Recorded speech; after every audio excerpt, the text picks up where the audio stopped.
Welcome to the Genius Hour, where we converse with the community to find out the stories behind Indianapolis' remarkable people and the opportunities they took to get there. I'm Annie, and I'll be your host for today. Okay, thank you so much for joining us back on the Genius Hour, Voices of Indianapolis. Produced by students, for students, with students. This is season 3, year 3 for the Purdue Polytechnic High School lab students. Currently, we're sitting with both the principals of broadcasting students and the audio and video production essentials. And today, we're joined by Deonna Weatherly. Deonna, well, thank you for coming in to talk to us. Of course. Would you start by telling the students who you are and what you do? Yes, my name is Deonna Weatherly, and I am a filmmaker here in Indianapolis. I'm also an entrepreneur, and I run a few little businesses here in the city. All right, I am going to let our student Michael ask the first question. Michael, go ahead with a lot of enthusiasm. No pressure. What was the turning point that led you to create your own company? Good question. So, I think the turning point was in 2020, which is a year that we will all never forget. um, I graduated grad school in 2020, and at the time, there were everything was so uncertain. Nobody really knew what was going on as far as the pandemic, and things like that. And I didn't really have a job lined up after I graduated, and so I sat for a while and was thinking like, well, I could work here, I could work at this place, and I did a little bit. I worked at a couple of production companies, just freelancing. Then I was like, let me bet on myself. Let me create my own thing that I want to see, um, and just see how that goes. Like I didn't have any real experience with having a production company. I had like a small photo business in high school, but other than that, like I didn't really know what to do, and I just started somewhere. Um, and started to talk to other people about it and other production companies in Indianapolis once I moved back. And yeah, I just started to do my own thing because there wasn't really much out there for me, and I'm not really a person that sits and waits for things to come. Like I'd much rather just create something and build it from there. So yeah. To build off Michael's question, because you asked a really great question about entrepreneurship and you defined yourself as a filmmaker and entrepreneur, hmm would you say that entrepreneurship was not something that found you, you found it, that you needed to become an entrepreneur out of necessity then of the pandemic? Well, I was always an entrepreneur. I think growing up, my both of my parents were entrepreneurs. I just a lot of my family members did a lot of things that were in the entrepreneurial field. So I already was pretty aware of the fact that I could be one. And like I said, in high school, I had my own photo business, and that's kind of how I started. Um, and all of this is photography. I started there, and so I already kind of knew how to run like a for profit. Like this is what the services I give to you, and this is how I get paid, and things like that. And I just never was a kid that wanted to work for anybody ever. And so No, it I don't was think anybody does. exactly. Was Um, that your dad ran a photography business? What did your dad run? so my dad had his own production company with Yeah. a buddy of his, and they did a lot of like weddings and things like that, as far as video. And then my mom runs her own daycare, and she's ran that since I was 2 years old, I believe. And so, so yeah, I was surrounded by people who were figuring their own things out on their time, and so I already knew that that was something that I really wanted to do. So I feel like it was kind of both. Like it found me, and I kind of found it because I had to make the decision after graduating. Like this is actually what I want to do, Yeah. because it's not for the weak. Being an entrepreneur is very difficult, but Yeah. it's very rewarding, and that's I couldn't imagine doing anything else. That's advice for all of you, hopefully, that you realize Yes. that is gotta see problems as opportunities. Yeah. Jordan? Okay, so a little bit ago, I was doing some research and I found a quote from a few years ago. It said, I just wanted to make a mark in the film community and in the black film community. So I got like two questions for this. My first one is, what is the black film community in your eyes? What is it? Yeah, Ooh, through your perspective. She said, "Ooh, you won." That was our goal. You have to beat Sean Evans from Hot Ones. yeah. What is it? I don't. I mean, I think it's something that's being created as we speak. Um, there is a larger film community here. It's still not huge, but I think the industry in general is very white male dominated, just, off of years and years of that being the case. And I think I created my production company with a focus in um, providing opportunities for black women and women of color specifically to have these opportunities that I was starting to see when I came back to Indianapolis. I saw, like, okay, this person is doing this. They asked me to do this. They called me to do this. But there's more women than just me that are wanting to do this and that are just not given the opportunities because we seem so, like, few and far between. So um, I think it's something that it's getting bigger. And I think you said this right before we started, but people are starting to stay here and to create here, and that's something another decision that I had to make because I in college the rhetoric was like we have to leave Indiana in order to make it, in order to be successful as a I did. filmmaker. Yeah, and that's kind 8 of what years. we're taught. So even I tried to leave. I ended up going to Charlotte, North Carolina, just to see what their industry was out there, and I just kept getting calls back here like there's this opportunity, so I ended up just moving back to Indianapolis, which was the best decision I've ever made. But a lot of us do leave, and I think that's something that I want to show you all and just other people in the industry, like you can be successful here and create your own community here and create your own projects here. But I think for me it was important to specifically create these things for people and women of color, like because a lot of times like I was the only black woman on a lot of sets that I almost every set I was usually the only black woman, and almost all the time usually the only woman, and then a lot of times the only woman of color on sets. And so that was just something that stood out to me, that was important for me. So yeah, that's a really good question because I think the black film industry here it's a little bit sprinkled, but we're all starting to like come together and support each other's works and really try to make this into a community and not just people that are doing things around town, but like, what are you doing? How can I help you out? What can I do on your set? And vice versa. So yeah, it's a small community, but we're here and we're trying to build, just like a lot of industries here in for the black community. I think a lot of us are starting to see that there's something that needs to be changed. So who's going to change it? And I've come to terms with a lot of those answers are like me. Sometimes it's up to me to make it and to create it and to change it.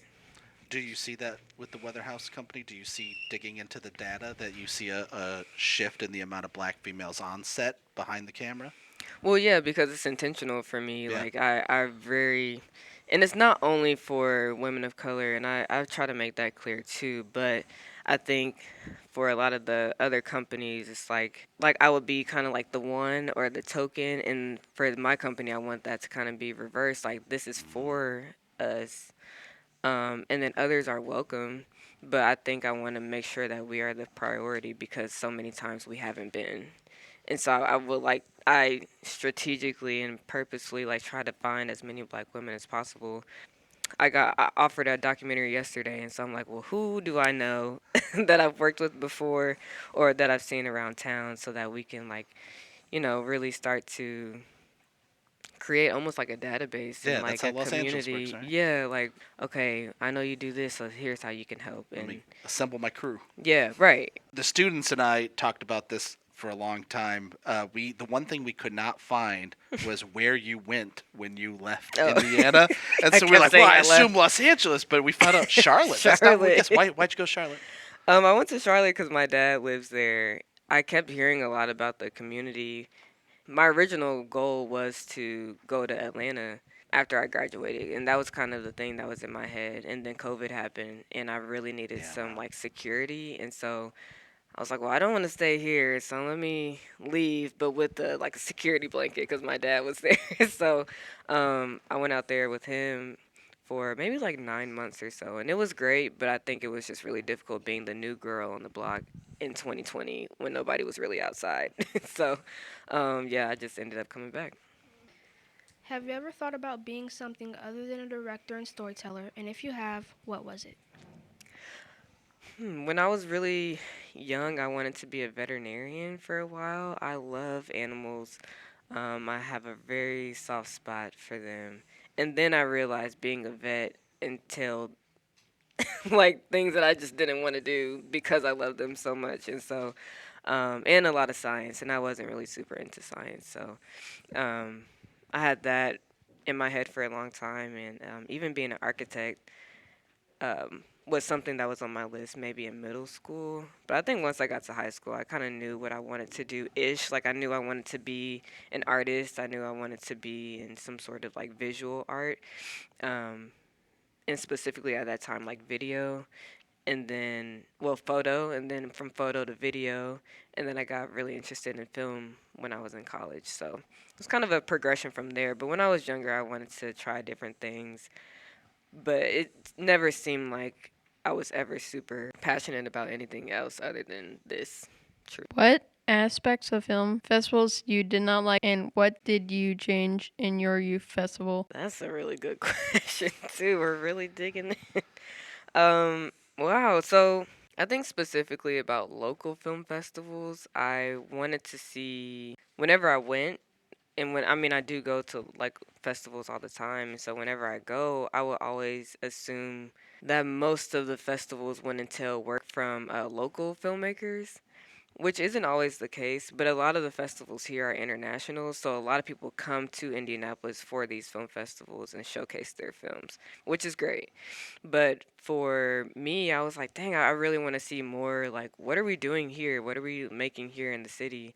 And so that's why I specifically named my festival the Indiana Youth Film Festival, because I wanted to only have work from local talent and to cultivate the community that we already have here.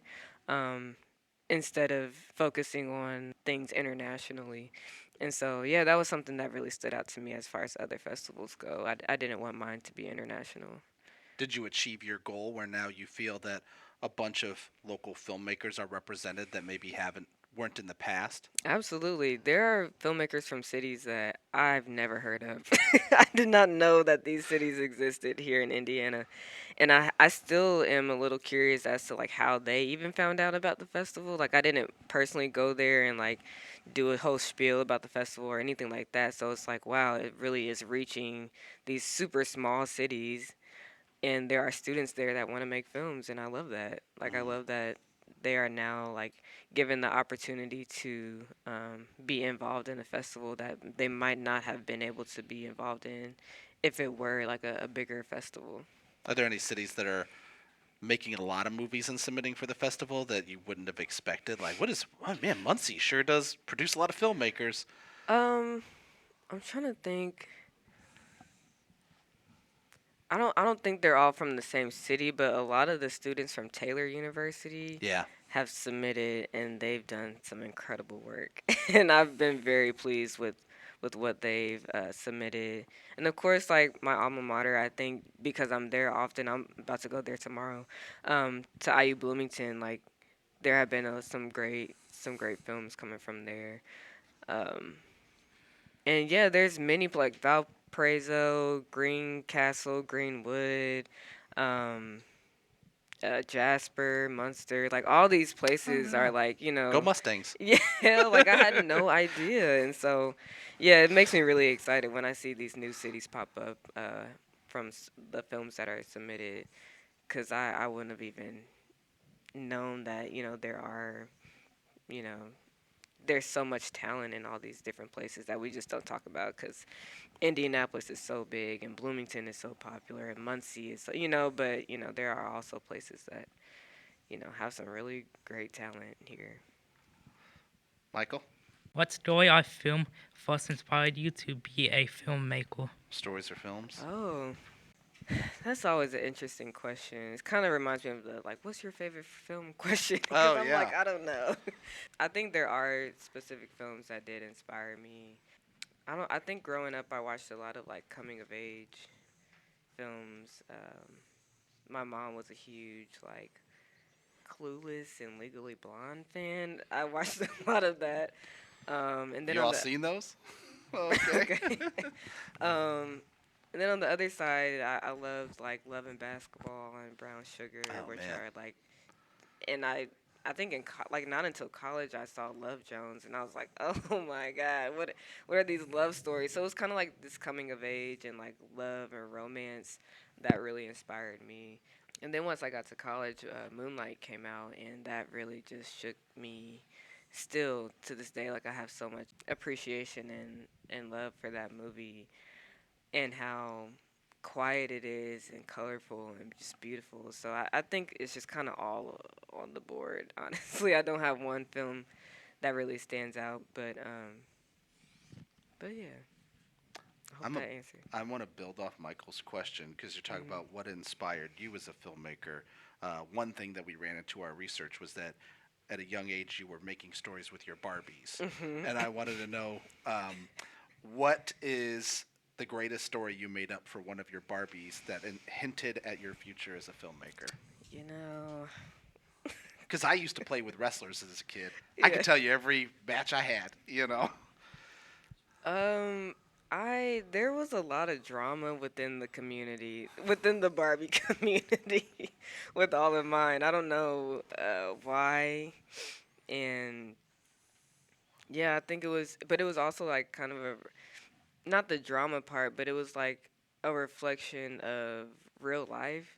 So like two of my Barbies, like they got divorced, and like that was like kind of when my parents got divorced, and they had kids, and they had to bounce around. It was like this whole storyline, and it kind of reflected like when my parents got divorced and that feeling and the uncertainty of it all. And um, the kids would go to school, and it was like, well, this boy likes this person, and then like kind of all that. So it was really like um, it commented a lot on just real life, Yeah. and then it would just be like those random crazy like, oh, a spaceship, and it's like, where did this come from? Um, so yeah, I really can't remember. Like my memory is pretty bad just in general, but I can't remember very very specific stories. But it was a lot of like neighborhood things or like families changes and like trying to readjust and things like that Yeah. I was actually going through at that time. Man, the power of storytelling. Yeah, because it helped too. I think it helped. It like contextualizes, right? Yeah, and it gives me like a way to express like how I was feeling, and I think when around the time my parents got divorced, like I think it was like my advisor, she had suggested to my mom that I just write down stories and write down just how I felt in general, and I think that kind of translated into me writing scripts and things like that, and um, really being like in this imaginative world with like very real context and like consequences and things like that. But yeah, I think that was the only way I knew how to kind of get through those moments. I think my sister was a lot more vocal, and she would cry all the time, and I would just be like, "Girl, calm down." But like for me, I would be like in my room by myself, like writing or like playing with my Barbies to kind of express that instead of always talking. I just have never been a super big talker. Same. Yeah. Pro wrestlers for me, not Barbies, but the exact same story. Yeah. How do you feel your culture and race play into your film work? I think they play a pretty big part. I think specifically in college, I would be a lot of the times again one of the only like people of color in my classes, and I would have big classes, and like to feel like that and to feel kind of like lonely in that space was very big for me. So I would have a lot of my friends or just people that I knew come and act in my films who were people of color and specifically African American, because I wanted to showcase like this different thing. I think even not only being surrounded by people who don't look like me, but also watching projects with people who and experiences that I just can't even relate to was something that was pretty big for me. So I ended up writing my own scripts that didn't necessarily point to like the black experience, but I think the stories that were built and they were portrayed by black actors was something that was important for me at the time. And so when I left, came out of college, and did my first pretty big film, still one of the biggest films of my narrative films of my career right now, called Angela's Tale. I wanted to make sure that it was focused on a black woman kind of navigating this life that isn't it's not fair for her, but it's just something that she has to deal with.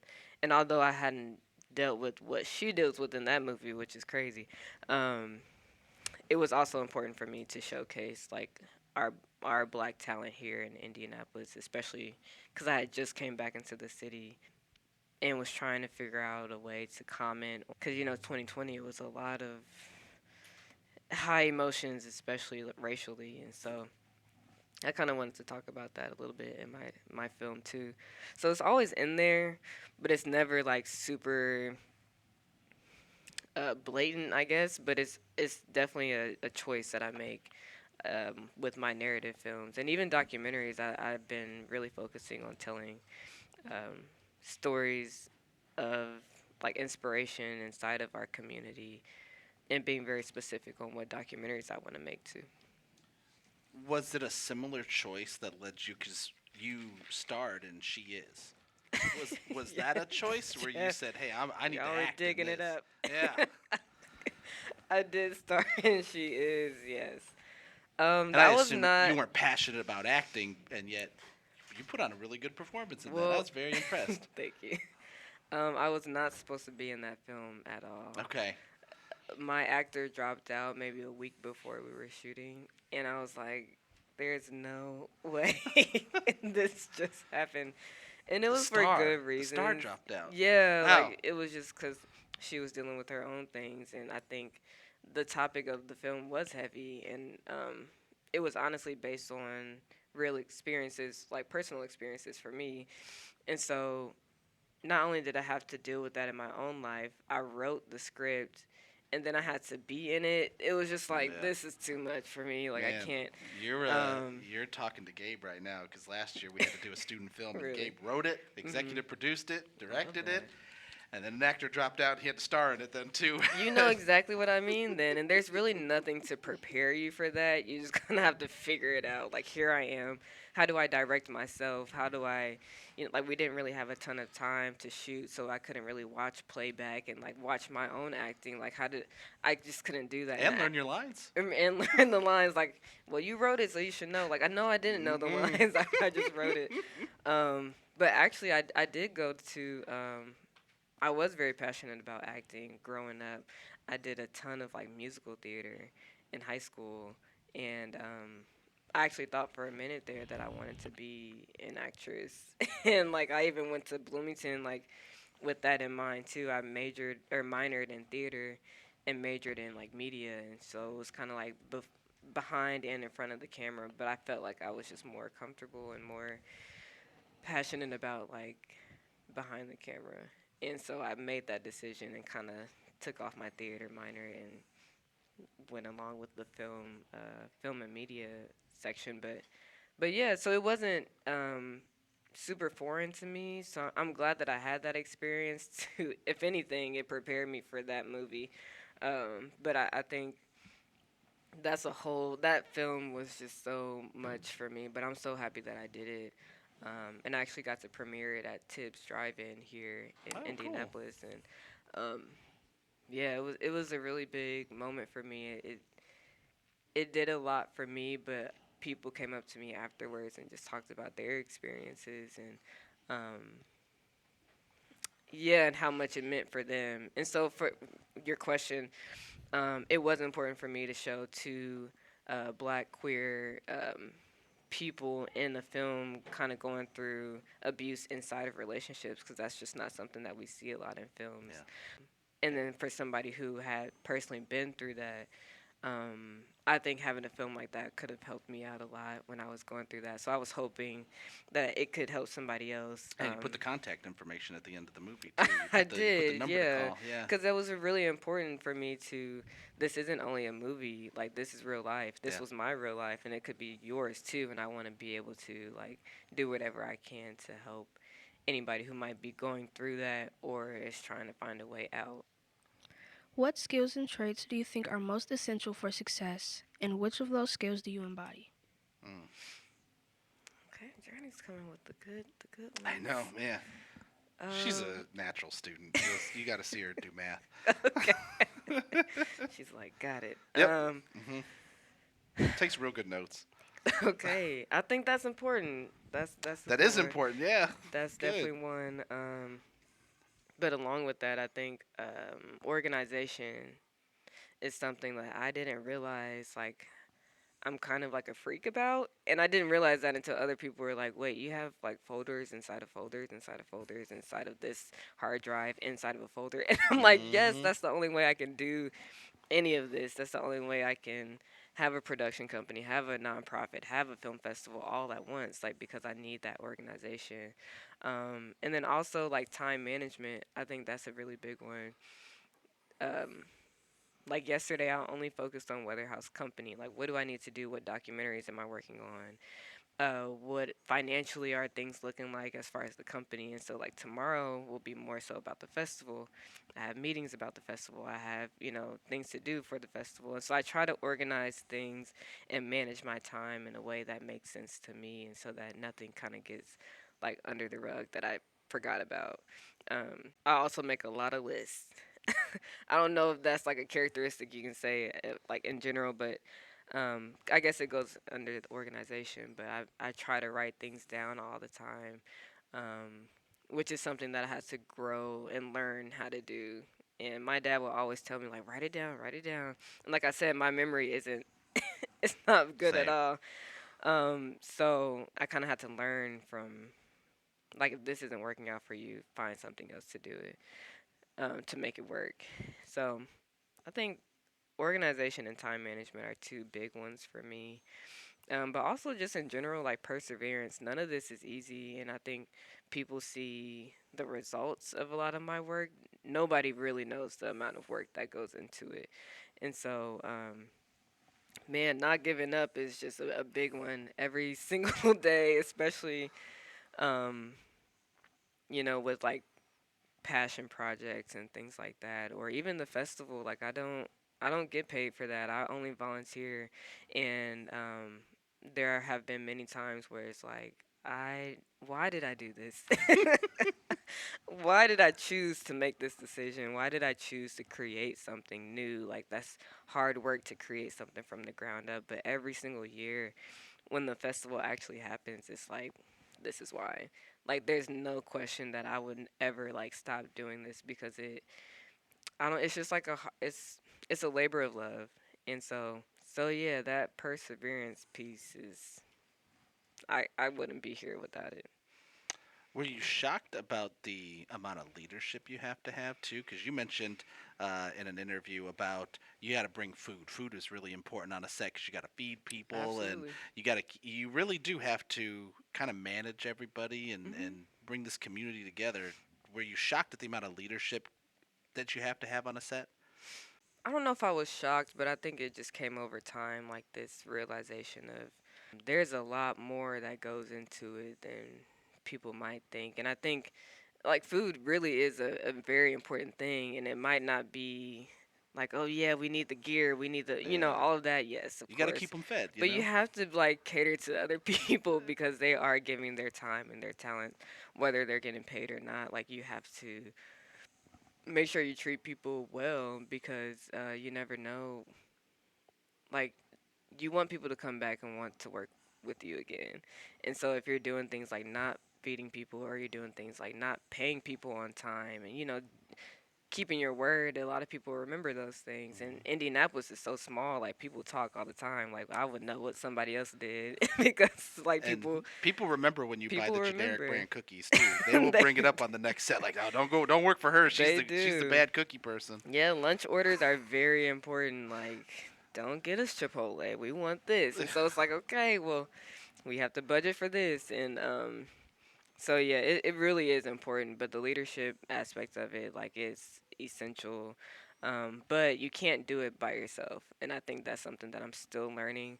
Um, to make a film is kind of the same as creating a business. Like, you need other people that are good at what they do just in case you're not great in that Yeah. aspect, you have other people that can support you if you need that. So yeah, it's a lot of work and it's a lot of thought that comes into it all. But I don't know. Once you kind of get used to things and like learn from the last set that you were on, like, oh, maybe we shouldn't have had lunch at 2 o'clock. Maybe we should move it up to 12, or maybe we should have a call time at 6 a.m. Like that sucks, I know, but like that will give us enough time to do this and that. So it's really just learning as you go as well. You got to make those bad decisions that no one's gonna like. Yeah. The 6 a.m. call time, but it has 6 to be a.m. call done, and times. you're the one that they get mad at. Yep. And it's like, well, it's for the best. It's for the greater good. So yeah. If you can change one of your film's messages, what would it be, and is it coming from a personal change?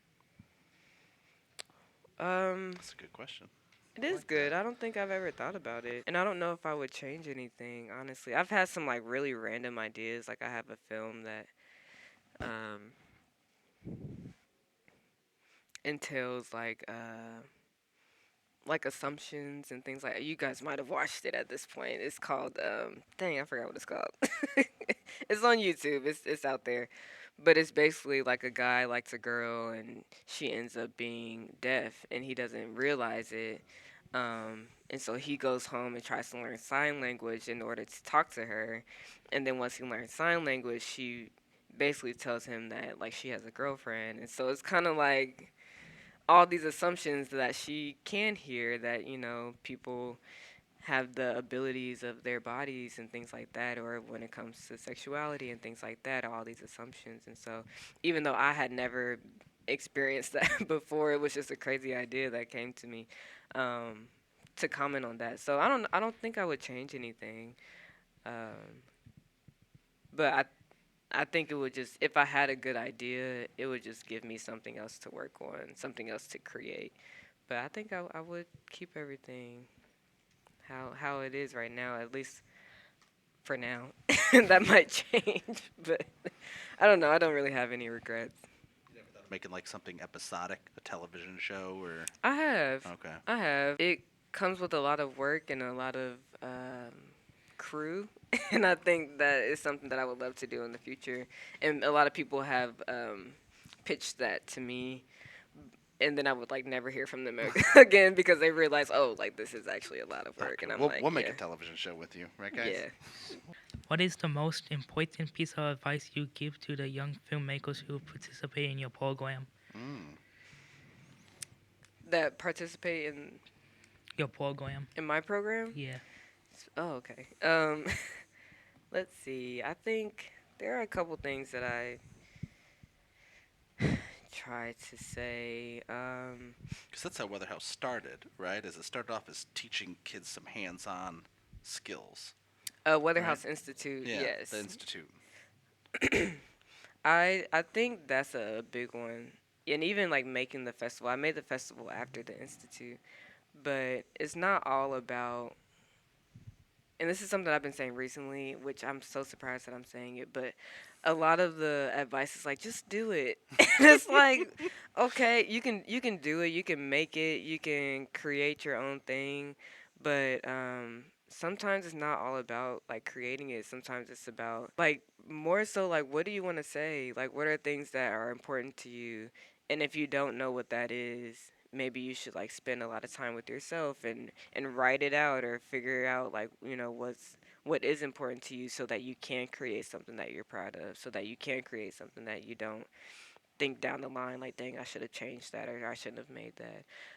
I think a lot of the hands-on part, like you can learn how to do that, and even you can really go on YouTube and figure that out. But I think really understanding your why is something that I'm finding is more important than even the technical skills that you may or may not have. And so yeah, I think the institute really does give a lot of hands-on learning. But I think another part of that, which I try to tell the students, is like, how are you feeling today? Like, what are you thinking about? What's important for you today and right now in this season of your life? And then kind of let's go from there as far as building a story instead of like oh, this thing could be really cool and we can make an explosion and all these. Like, that's cool, but it's like, why? And I think that's something that I've been trying to get out of the students that are interested in making movies. It's like, I think it's great, and I think you absolutely should 100%. But I think it's even better when you know yourself and you make something that means something. Um, so I think that's probably some of the biggest things that I've been saying now. And then also, like, there's a huge conversation about networking, which I think is very Yeah. important. It is essential to network, but I think it's also getting a little too transactional now. Like, there are, like, I want to talk to you because I know that you are a gaffer and I know that you can do some really great lighting techniques on my film, and which is great, which, yes, and then I'm a cinematographer, so I can be your DP for your next film, and we have that. But I think it's also really important to understand that a lot of this business is also about connections and, like, genuine connections, so that I'm not only asking you, like, yeah, just call me when you have something, but, like, let's get some coffee. Let's talk about life, you know? And I think that kind of, at least for me and how I want my company to feel, I want it to feel like we know each other. I want it to feel like family and like we can call on each other, not in the middle of the night, Yeah. but like, if you need something, let me know and I can be there to help you. It doesn't have to be film related. And so I think networking is great, but making genuine connections is really important right now. What is the main message you are trying to tell through your film work throughout your career? Mm. The whole career? The Wow. main message The that you are trying to express. yes, thank you for I don't know if you repeating have that. to have one either, I don't know because if I do have one. I think part of it is you make shorts because you get to tell a mini lesson. And then you could switch it and make another one in a couple months and It's say, "No, I very want to say true. this." I just know that I always want to make impactful stories and like things that you'll watch and you'll talk about afterwards. Like, I saw a film last night and I talked to my friend like for an hour afterwards about it. It wasn't a great film and I will not talk about it. Sorry, that's me laughing again. But um yeah, I just want to make films about impactful stories, whether that's narrative or documentary. And right now I'm doing a lot of documentary, and I've learned so much the past like 2 years as far as like just learning about people's stories here in Indianapolis. It's so crazy. Like, there's so much going on here, and making films about like, I'm making a documentary right now about doulas, and a lot of people don't even know what a doula is, um, or what they do, or how they can help in a birthing experience. And I really didn't know much about it either. And so now I'm making a documentary about it, and I'm like, That's cool. whoa, there's so much here. And interviewing professionals and hearing the, unfortunately, like the mortality rates of like expecting mothers and infants and things like that. So it's like, wow, You know this what is a doula is? something. Oh wow. Yeah, it's something Matt that wants to I go into nursing. I love that. And so it's like, yeah, so many things. It's not just about telling like the coolest story. Like, it's really about like, what is the story here and why is it impactful for us in our community? And to build off that, one of my favorite stories in our research was about the video game design class, where you had to go in and had to take it as part of your Yeah. education and did not want to be there, but it taught you a lot about world building. Yeah. And the question I wanted to ask was, if you were not confined to a short film format and could build any world right now, what subject matter, genre, or message would you commit to creating? Wow, I I want to don't build this know. world today. I'm gonna stick in this genre.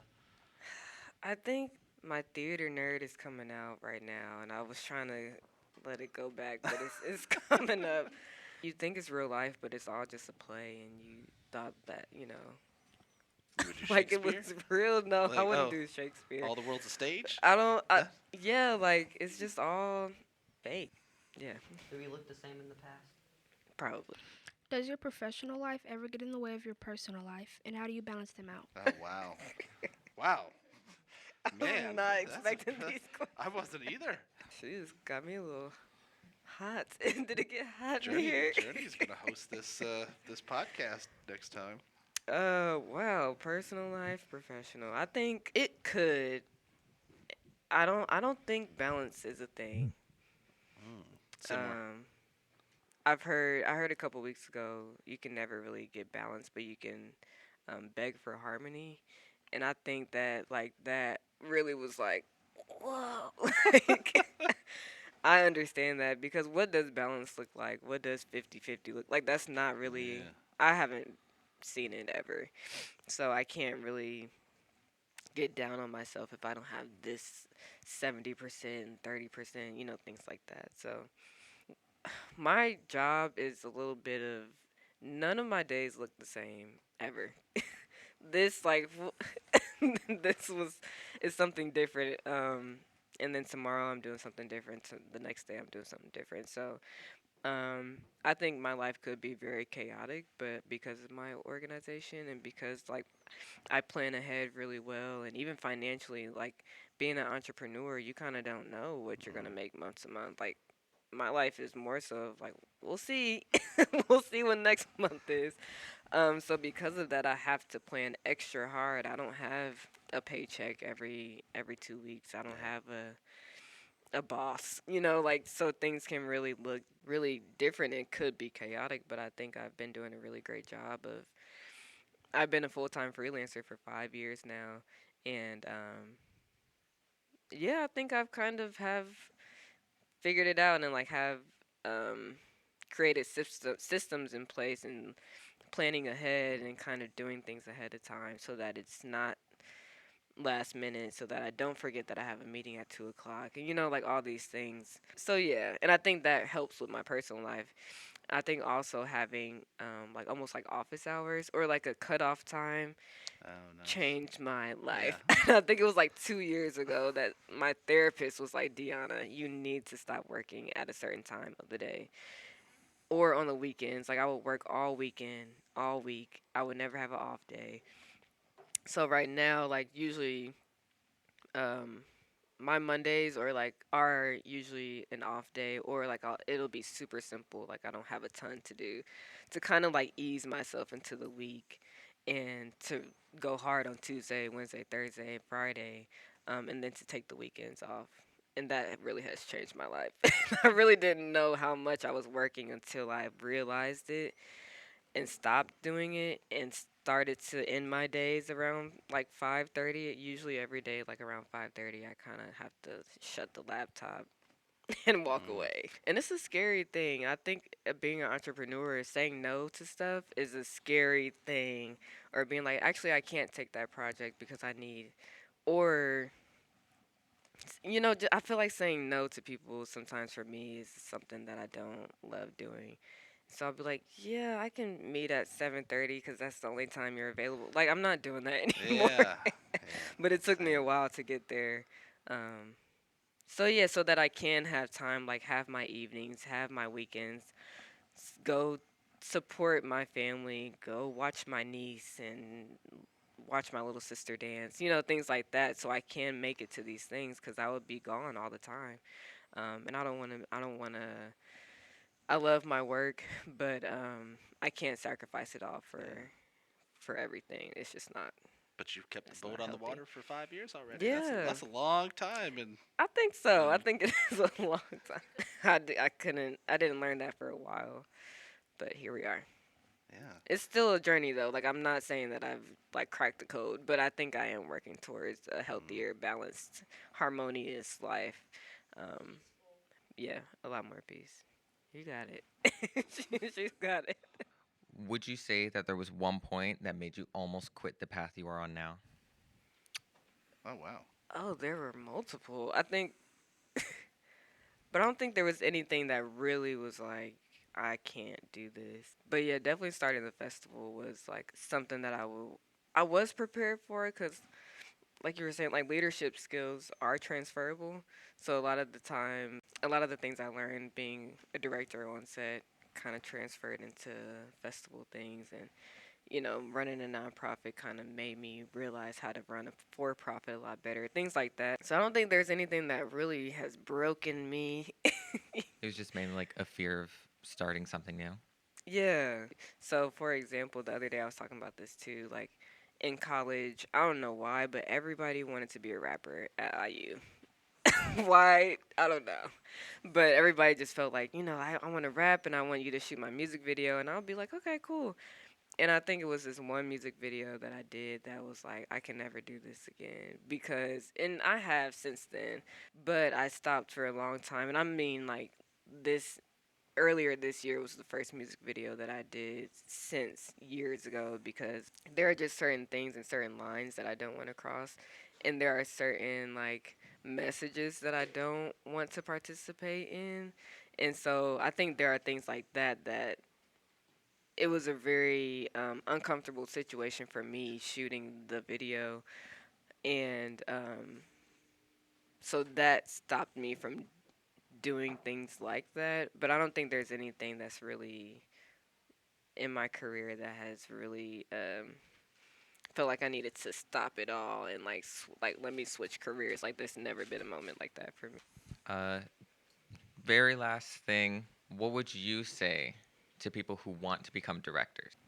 I would say so those things that I talked about earlier as far as getting to know yourself and your why is a big one. Making those connections is a huge one.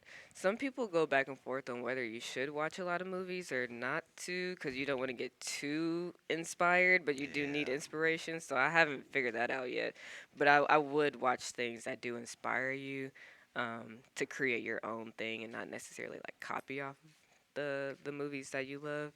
Um, and then also, I feel like not every director is a writer, but I do feel like you should write at least a little bit about something that inspires you, or write your own script that you can practice directing, um, or like practice directing with your classmates, because it is like a skill that you have to like constantly work on. It's kind of like lifting weights or something. Like you just get better the more that you do it. And so I would just continue to like have every opportunity to direct something, whether it's big or small. And then also I would like watch a lot of YouTube videos to see how somebody else directed this, or like how did Spielberg direct this, or Spike Lee. I love Spike Lee, and like how does he's a little crazy, but it's like how does he approach directing? And everybody does it differently, so it's kind of like not something that you can just learn about and then but like you have to create your own style of directing, what works for you. How can you articulate something for the cinematographer, for the actor, for things like that. So but I really love directing. I didn't know that it was going to be something that I did. I loved being behind the camera. And I didn't know that I had like the skills to be a director. Like I said, I don't really talk a lot. I'm never the loudest in the room. I never like need too much attention. Like don't do too much. Like let me just be over here in the corner. But I do have to switch something on when I do direct, and I really love it. Um, so yeah, it just takes time to develop it and to be comfortable. But it's a great. I feel like it's an honor. Being a filmmaker is an honor. Um, and telling stories at this time in our history is like insane. So like take this chance, take the opportunity now, because it's such a joy to be alive right now with even with the world looking how it does. Like it's just a great opportunity to say what you want to say and what's important to you. Thank you for joining us. Thank you, Jeff.